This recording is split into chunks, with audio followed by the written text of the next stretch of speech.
Ladies and gentlemen, it gives me great pleasure to welcome to the stage the one and only Mark Carney.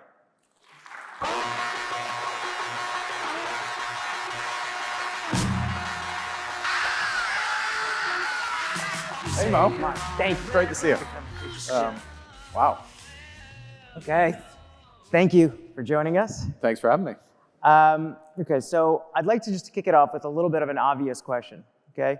You're a boy from Northwest Territories. Yep. Grew up, for those who do not know, it's as far north as you can get. And then you rose to the upper echelons of Goldman Sachs. What prompted you to leave that cushy gig to then transition to the public sector?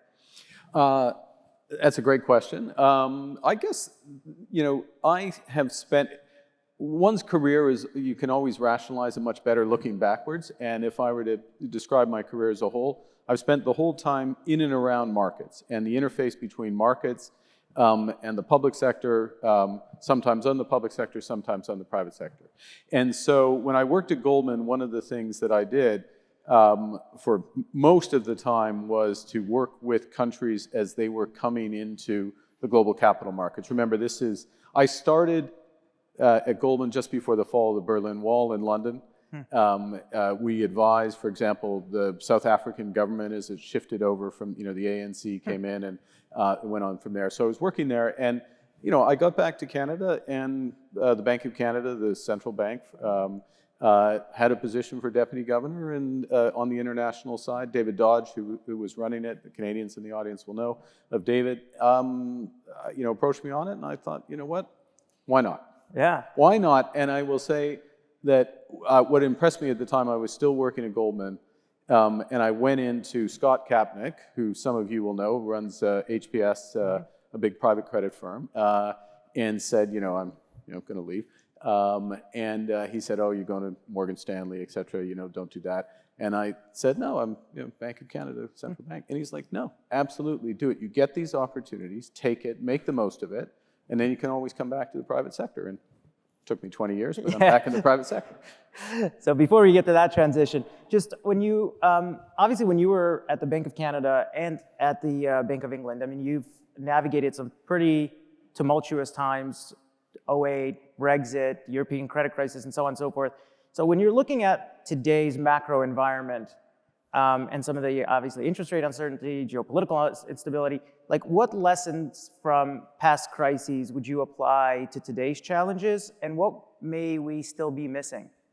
Well, I think one of the things about the current environment is as this, it's a sophisticated audience, people will appreciate, is there is still a pretty big disconnect between the level of geopolitical uncertainty, even economic uncertainty, economic policy uncertainty. We may get into it, but effectively, most of my career was this long period of globalization, liberalization, deregulation. That aspect. That world is gone. We're in a world that's more divided, more fragmented, much more active government policy, even in the United States. So it's a different environment. That doesn't show up. And of course, the geopolitics are incredibly challenging. That's a euphemism. That doesn't show up in terms of volatility, risk premia, correlations. There is a big gap. Now, there's two ways for that gap to close. One, the world could revert to status quo ante. That's the happy variant. The other is that we're going to see fairly sharp repricing of a range of assets or somewhere in between. So if you're in that situation, which we all are in, I think one of the points I learned in terms of crisis management is it's what you do before is as important as what you do during the crisis. And so one of the life lessons I guess I would have is it pays to plan for failure in the following sense. Don't spend all your time thinking about why something isn't going to happen. Convince yourself that subprime, house prices in the US won't fall, which was, the posture of US authorities before that crisis. Think about what would happen if the bad thing did occur and what you wish you would have done in advance. So planning for failure, managing through that. The second thing, which is a very obvious point, but is underrated, is once you're in a crisis, you got to have a plan. Geithner was bang on, plan beats no plan, hope isn't a strategy, and even a hastily put together plan will dominate in terms of active management through a crisis. Of course, that plan will be better if you've done some of the thinking in advance. Is there, as you were, going through those tense moments, and you were advising leaders, entrepreneurs, executives, largest companies, et cetera, is there one story or one anecdote that sort of stands out from those behind-the-scenes moments that has been most either instructive or useful for you? Well, it's. I think we should, be clear about just how close to the brink in some respects, we went over the brink in 2008 with Lehman and the aftermath of that. My line, and it was right, is that we in Canada, because we were in a position where our banks had not been involved by and large in subprime and all the derivatives aspects. And as a consequence of that and a few other factors, as I put it, we were the last stop before the barter economy. In other words, everybody else was going to fail before we failed. Now, the reality of the global financial system is, so we had a couple extra days. It wasn't going to make that much of a difference, but at least it managed it. I think the thing that I took from that crisis, and a couple of experiences very quickly. One, my very first meeting when I was governor of the Bank of Canada was at something called the BIS. It's in Switzerland. The central banks get together. You just have the governors, and it's the one time you can talk freely and admit you don't understand or you've got problems. And at the dinner, Bear Stearns was going down. Tokyo's opening up in 2 hours. There wasn't yet a plan. We didn't have liquidity. And Jean-Claude Trichet, who was the head of the ECB, chair of this group, he spent the first 10 minutes welcoming me to that dinner. And going through the menu and how to behave in this. We're going to have this wine, and because we're in Europe, it's the best wine in the world, etc. And then he finishes it, and he says, okay, we have now an hour and a half. If we don't come up with a liquidity plan, we're lost. Like the markets are lost. And then Ben goes to Ben Bernanke. The point of the story is the importance of those personal relationships and establishing that and recognizing people. It's a very, very basic thing. Last one very quickly, which is when Lehman went down, Merrill was on the brink that weekend. Ben Bernanke called me. My wife was away on a girls' weekend. I had like 3 kids wrapped around my ankles screaming. The only person who was calm was Ben Bernanke. Called me multiple times during that weekend to keep me up to date. And again, it's that sort of, you've got to recognize people in a crisis, so you've got that team and you can draw on that team when you need it. Interesting.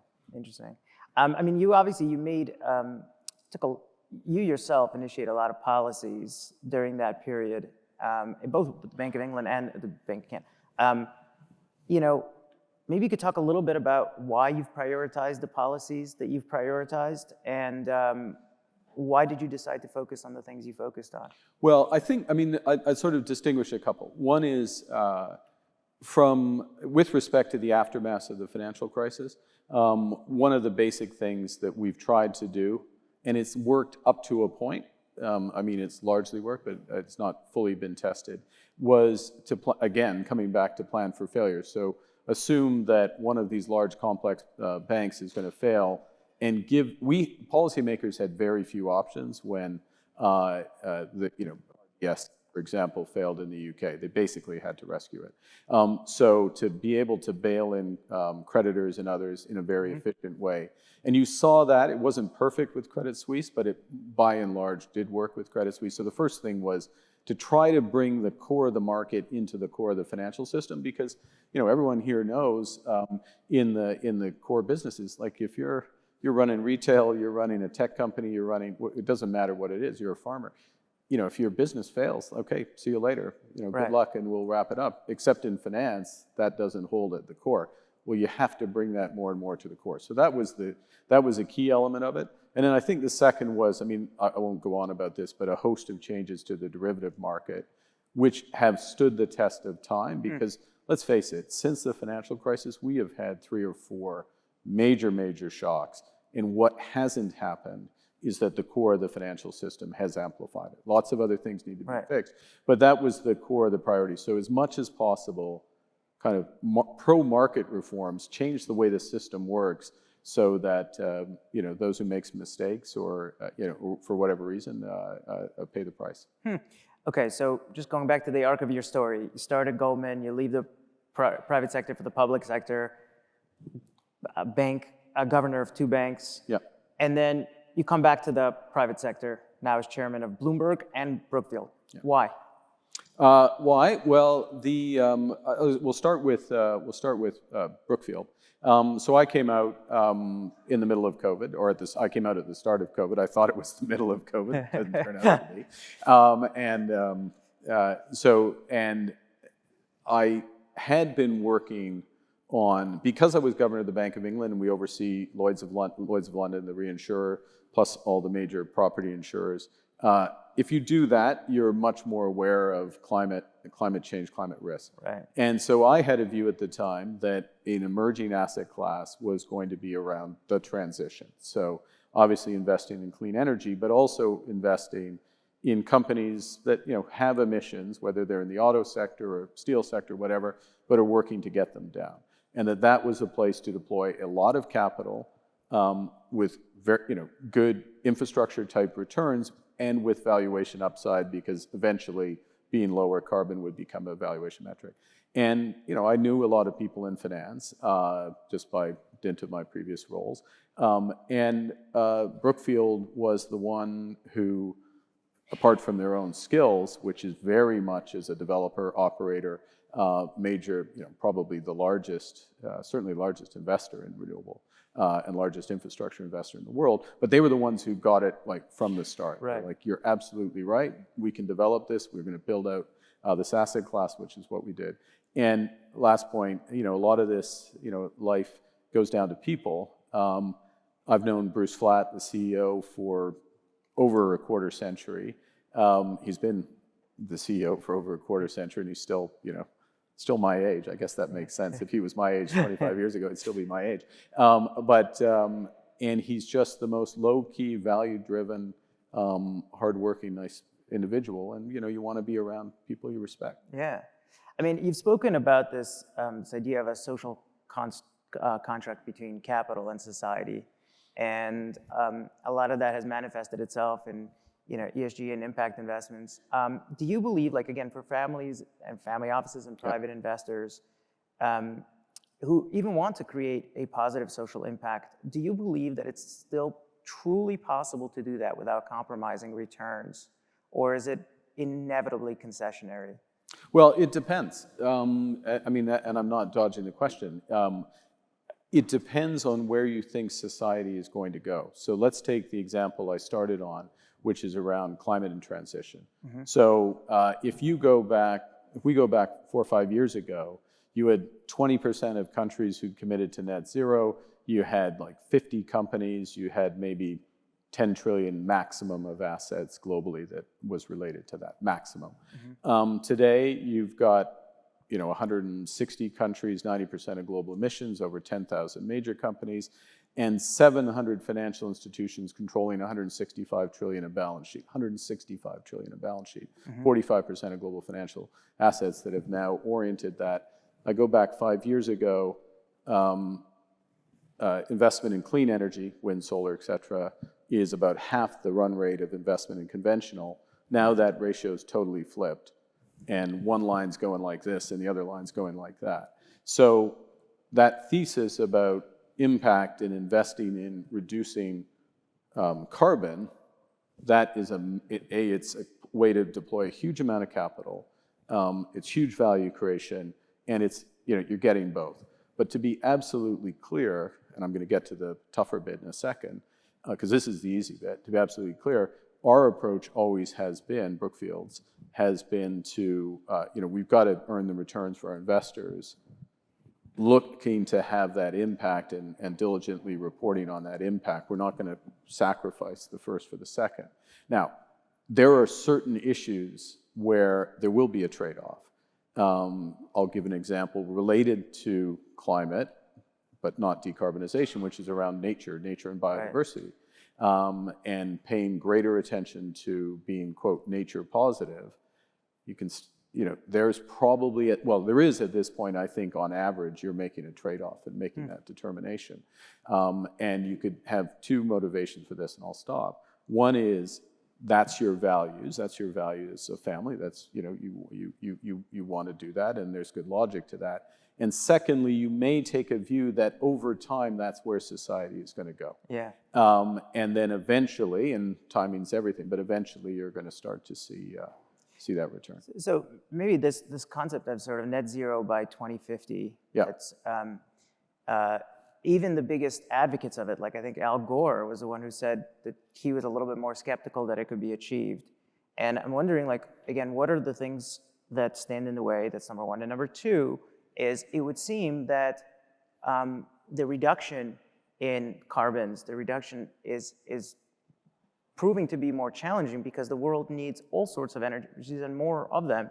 So how do you view policy and politics intersecting with that? Yeah, well, the first thing, and this is a crucial point, which goes to where is society going, and then how does it get expressed into policy and politics, right? Or through politics into policy. Yeah. So the core thing, so I've spent a lot of my time on this, both, obviously at Brookfield as an investor, but sort of pro bono in building out the system. Anyways, whatever, through the COP, whatever. By the way, don't price your services for free because the demand tends to be more than your time. The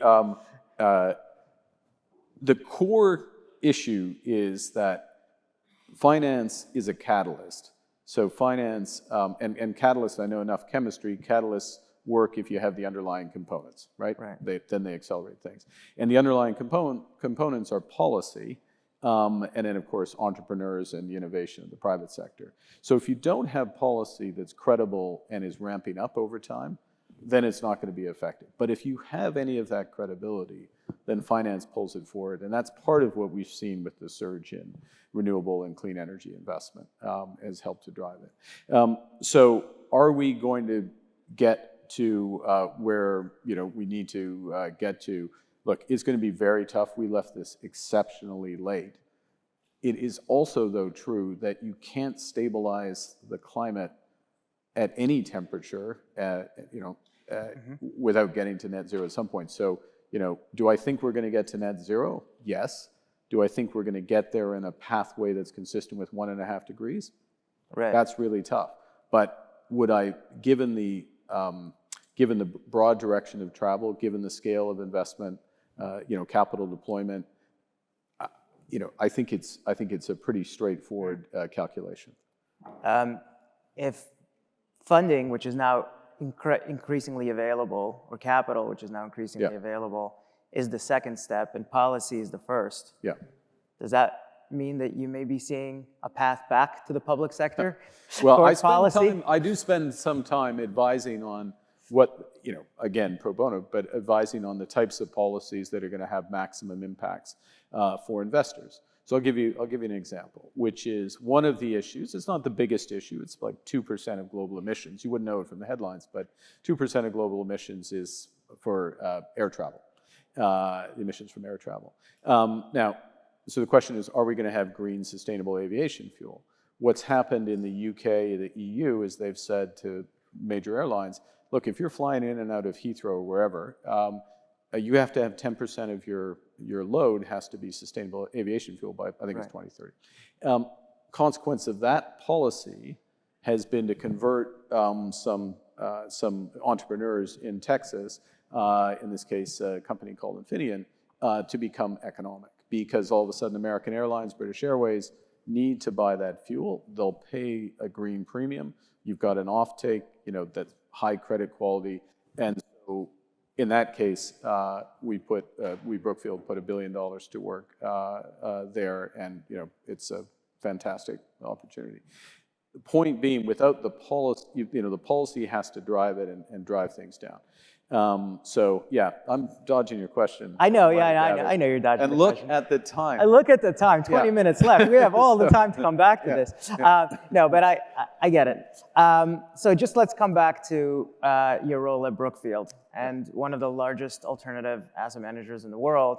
Where do you see the greatest, most compelling opportunities for private investors and family offices today? Yeah, well, I think the huge, if we take a step back on the macro, is the world is on the start of an investment era. I used to say investment boom, but booms kind of go up and come down relatively quickly. I mean, this is a 25-year process of infrastructure investment across clean energy. We've talked about that. You alluded to it, new sources and new demands for energy, the AI boom that started, but just the whole build out of data centers, compute, and beyond. And then very large investments that are being driven by I don't know what the polite term is de-risking, but the combination of geopolitics and an emphasis, a corporate emphasis on resilience, which means that supply chains are being rewired around the world, and the consequence of that is big infrastructure spend that otherwise wouldn't have happened. So the orders of magnitude of this, let's take a step back. The orders of magnitude of this, I'll take Europe as an example. It's an additional 4 to 5 percentage points of GDP. An additional 4 to 5 percentage points of GDP. I'm quoting the Draghi report that just came out. For years, for decades.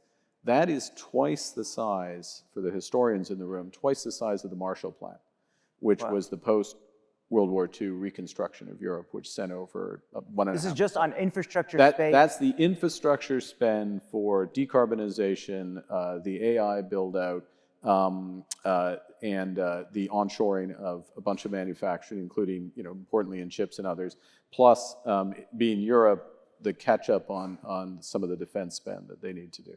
So, even if it's half of that, those are enormous numbers. Yeah. And so what, from our perspective, it's foresight or fortune, depends on who you talk with. We're amongst friends, so there's some fortune with this, I guess. But, what our organizing principle has been to build the backbone of the global economy. And so this is the backbone of the new global economy, or a new sort of rewired global economy. So that's the first element in terms of major opportunity, because this is, given the scale, I'm going to re-emphasize this, given the scale of what's required, particularly if you have development capability, which we do, and operating capability, which we've had for a century, this is mid-teens plus returns. These are infrastructure plus returns. And having that as an important part of your portfolio, we think is very attractive, and there's lots of opportunities there. Of course, that's not the be-all and end-all. There's exposure to growth equity and even venture in and around these transformations. And in the middle, private credit and private equity that fits quite well. And so maybe to get a little bit more specific, and I'm going to almost make it overly simplistic, if you could only invest in one thing today, what would it be? If I could only invest in one thing, I would invest in, if I could only invest in one thing, I'd invest in our transition fund. In a transition fund? Yeah, not a transition fund. Your transition fund, sorry. Brookfield Global Transition Fund. And so, just in terms of, is the will there? I mean, because again, you mentioned that the political will has to be there in order to facilitate that. It is, look, the opportunity set is absolutely enormous. It is absolutely enormous. And the amount of capital that's dedicated to this is, look, I gave a ratio a moment ago, but we're talking now, what was $500 billion flowing globally towards clean energy on an annual basis is now $2 trillion. And it's on track to $4 trillion. Plus you have all these industrial companies and others who are going to need to decarbonize. I mean, I don't think it's an insight, but we should just put it on the table. Irrespective of the U.S. Election outcome, and the U.S. election outcome will affect the timing of this. I don't think it'll affect ultimately the fact of this, is that in the major jurisdictions, which U.S. obviously first and foremost, but Europe, Japan, UK, so the advanced economies, starting in sort of steel and other industries like that, but the carbon content of delivered products and services is going to be part of what gets you market access. Right. So-called carbon border adjustment mechanisms are going to come into place. I mean, it makes no sense for the United States to spend $500 billion of public money to catalyze $3 trillion of private investment, which is what they're on track for now with the IRA, and then allow a bunch of carbon dumping, in other words, high carbon steel and autos and others to come in from foreign producers. So the trade regime is going to adjust accordingly. What does that all mean? It all means that getting, low carbon is becoming low carbon. It doesn't have to be zero carbon, but moving down is going to be a big driver of valuation. And if you have any exposure, if you're part of the solution to that, you're going to get paid. Interesting. I'd love to take your, you mentioned the kind of the upcoming election. I'd love to get your take on current events, and whether it's from geopolitics, the election, monetary policy in the U.S., sort of whichever you want to take it. But I think I'd love to just hear your near-term outlook on the economy and financial markets. Yeah, okay. I think the first thing is that we're in effectively the post-COVID economy. We finally got to the point where the excess savings that were there from the various COVID support programs, particularly in the United States, have run their course. There were, I don't know if we want to call them distortions in consumption, but people spent a lot on durable goods, spent a lot on travel and entertainment, and those sort of off-trend, on certain goods relative to services. Those have come back. Obviously, the supply chain disruptions have unwound. All of those factors have flowed through. So that's the first thing. Is sort of this is the new normal. That's number one. Number two, we've got fairly divergent economic prospects in the near term. The U.S. economy is, quite strong. Europe relatively weak. Japan somewhere in between, and a mixture within emerging markets. And by the way, there are pockets of strength in Europe. It's not universally weak. Diversified, therefore you can diversify, but it's at a slower pace. When I was taking those calls from Ben Bernanke and drinking wine with Jean-Claude Trichet, those are the days. But at the start, the global economy was growing at 5% of those days. Now, 3% is our run rate. This audience knows you compound at 5 versus compounding at 3. That's a huge difference. And that means governments are under a lot of pressure, okay? So one of the things which is only starting to creep in, but it's going to become a bigger story, is fiscal and longer-term interest rates and spreads starting to come in governments that aren't under control, because there's huge calls on government. They have fewer resources because the economy is not growing as well. And in this deglobalizing world, they have to decide, are they going to support certain industries or not? I guess the last thing is, I would say that the combination of inflation being back, as opposed to, I'm not saying it's going to resurge necessarily, but the posture of the global economy is inflationary as opposed to deflationary. Virtually the whole time I was a governor, it was deflationary. Combination of that, combination of big fiscal deficits, and the fact that we're getting this investment boom, all of that is going to push up, in my judgment, longer-term interest rates. They all those factors point in one direction. So, are we in a world of a 5% 10-year Treasury? Maybe a little up, a little down from that. Yeah, I think that. And is that just like what time period are we talking about? Because a lot of all the views that you would read today are sort of going the other way. So just yeah, that's what makes a market, obviously. But just the flow, both of the amount of product, the amount of U.S. trade. The U.S. is running a 7% deficit at full employment right now. Right. Either candidate is going to increase that deficit, at least on their professed policies. We could, so you have that fact, and you have this increase in investment that's going at the same time. So plus, look, inflation's come down. That's good, but it's going to be more volatile in a fragmented world. And the Fed more or less just said we're more worried about unemployment than we are about inflation. And so what does that mean? If rates are going up to say 5-ish or whatever. Yeah, I mean longer term rates. Oh, longer term. Yeah. Okay, but then what is your prospects for we had the CIO from Blackstone here earlier, and lots of people here in the room are invested in real estate. How do you see that affecting? Yeah, well, I think first is certainly when you're underwriting, you're thinking in those terms, or you should be thinking in those terms. I mean, one of the disciplines which a Blackstone, a Brookfield have is not just focusing on the central scenario. That's first. The second, and this is we all see this, but some things are true, but this is really true. The bifurcation in the real estate market is very much there. So if you're in the segments that certainly we are, they are, the cap rates can certainly handle those types of levels. If you're not, it makes the restructuring that much more difficult. But a lot of this is being restructured, as you know. Right, and so you anticipate a lot of restructuring over time? Yeah. And so that doesn't seem to concern you too much. It doesn't. I'll tell you what it doesn't concern. One aspect doesn't concern me, and this goes back to the financial reforms we talked about before. Is if you coming into the crisis, 2008 crisis, a major bank would have commercial real estate exposure somewhere between 2 to 250% of their equity, so 2 to 2.5 times.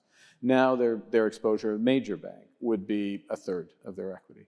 That's their total real estate exposure. So. And what we've tried to avoid is that the core of the system then amplifies the problem, because you don't want to have, all things being equal, you don't want to have a real estate crisis. But if you have a commercial real estate crisis, which then chokes off lending to other businesses, that's when you get the real depression. So have we just shifted the exposure to government?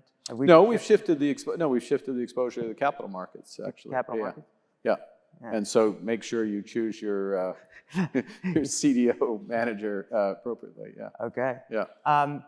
And we've shifted it. We've also shifted it.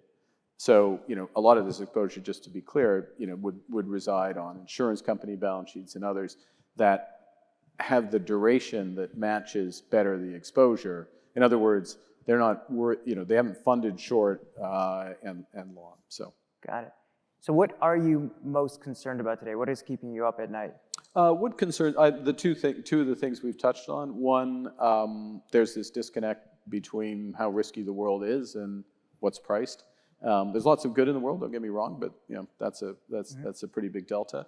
And I think part and parcel of that is the fiscal side, which most governments are just not.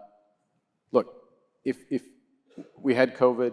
Governments did a lot of things. Maybe they did too much, maybe they did too little, whatever. But they did a lot of things to support their economies during COVID. Came out of COVID 2 years ago, 2.5 years ago, whatever the number is. And since then, the structural deficits on average for the major economies have increased by 2.5%, 3%. Right. Okay? Structural deficit is, you strip out the fluctuations in the business cycle. I mean, they were supposed to go the other way.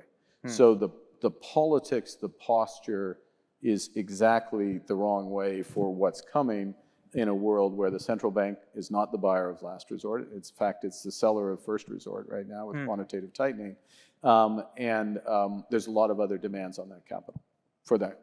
And could you just dumb down what you said earlier, that the risk has been transferred to capital markets, to your money manager, what does that really mean? Are you suggesting that the average S&P 500 company today is considerably over-levered relative to No, actually, yeah, well, I'm glad you clarified. No, actually, one of the things, so here are the positives, particularly in the United States, and again, there's more than I'm just about to enumerate, but look, household balance sheets as a whole are in very good shape in the United States. The US households have delevered by 60 percentage points relative to income since 2008. That's huge. So they're in good shape, and their real wages are growing. Corporate balance sheets, by and large, are in very good shape in the United States as well. So actually, we don't the average S&P 500 company is not crazily over-levered, or is not over-levered, maybe full stop, I would say. And so where is the exposure? The exposure is in CDO, CLO market, and that flows back to some, by and large, the owners of those assets have long-term capital. I'm an insurance company. I put it in my hold to maturity book. I'm not thrilled about my exposure, but I don't have to do something radical about it tomorrow. I don't have to dump it out. And if any event, what's going to happen? It's going to flow through the market. So, okay. So let me ask you the opposite side of the coin. What are you most excited about today when you sort of look out into the future, putting aside infrastructure spend and the opportunities there? I think what I'm excited about. Look, I'm going to give you a generic answer, which is.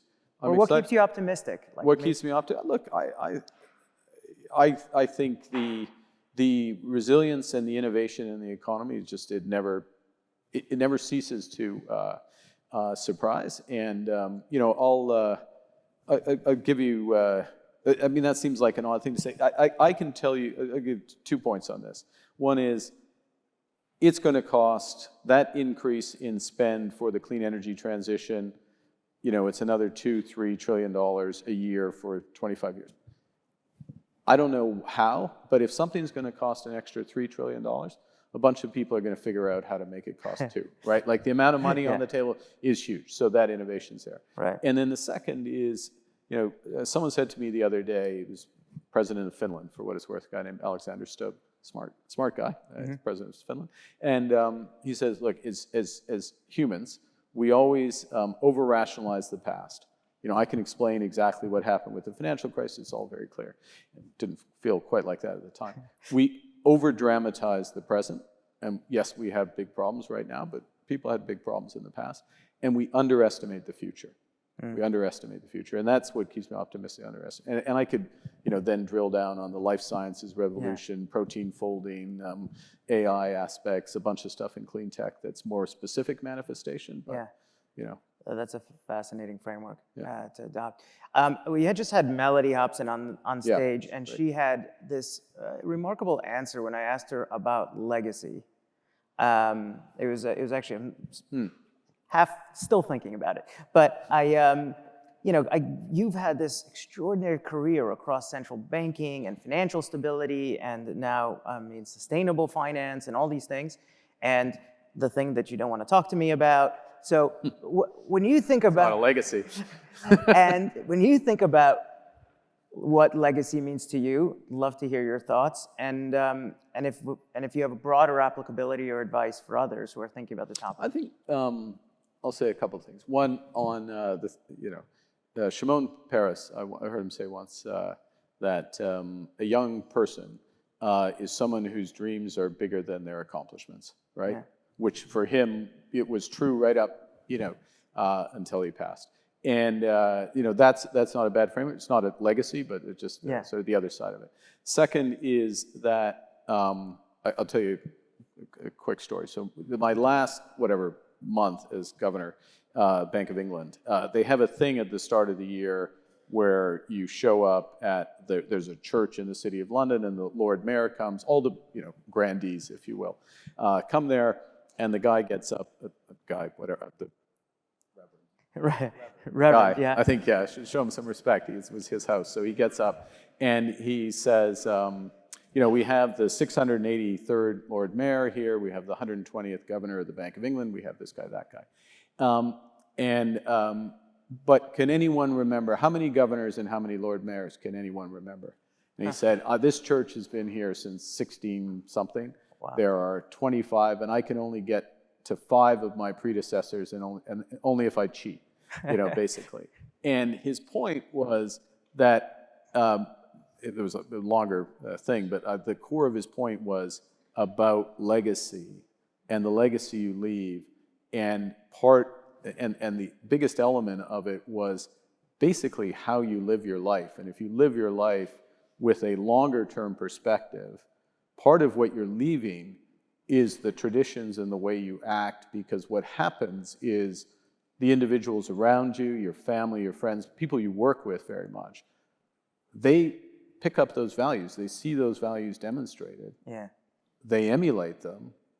It gets passed on maybe it mutates a bit, but it gets passed on through there. And that ultimately, in the end, that's the legacy. Yeah, I was governor of the Bank of England, but nobody's going to remember that. Couple times down, people don't remember it now. I could give you, that's my core answer to that, is the way you behave. I think if I gave you a technical answer, I would say the legacy is, or what I've tried to do is channel the power of markets to what society wants, and to get, whether it's a political process or others, to understand that the job is to set the goal and then let, the genius of the market accomplish it. That's beautiful. If you could leave our families, our guests here with one last piece of advice, it could be on family, could be on relationships, could be on life, could be on family office, could be on investing. Is there any one piece of advice that has been particularly valuable to you? I'll tell you one piece of advice. This is an odd thing, but there was a guy who was a senior partner at Goldman Sachs, Bob Hurst, and so I was there 25 years ago. And he said to me, Mark, in finance, if something doesn't make sense, it doesn't make sense. So if someone explains something to you in finance, you don't understand it, ask them to explain it again. If you don't understand the second time, there are two possibilities. One is that the person who's explaining it to you doesn't understand that. And remember, in finance, a lot of people parrot what other people say, right? Ultimately without understanding. Or, there's something wrong, there's fraud, there's something weird. Sure. So in either case, if you don't understand, run. And that advice, you think about that advice. You think about, for the Canadians here, I'll give the example of, Ed Clark and TD Bank, who's the CEO of TD Bank. They didn't get into subprime and all the derivatives because he, who's a very smart guy, he didn't understand it. It was like, second, third time, guys, I don't understand this, let's not do it. And that discipline, if it doesn't make sense, it doesn't make sense, probably the best piece of financial advice. And that means that there's lots of things that do make sense and I just can't figure them out, but you sleep easier and you don't take things purely on trust. Mark, that was great. That was great. Thank you very so much for joining us. Round of applause for Mark. Thanks, buddy. Thank you. We have a small token of appreciation for you. Oh, great. There I am. This is young me. The AGO has already placed a bid on this.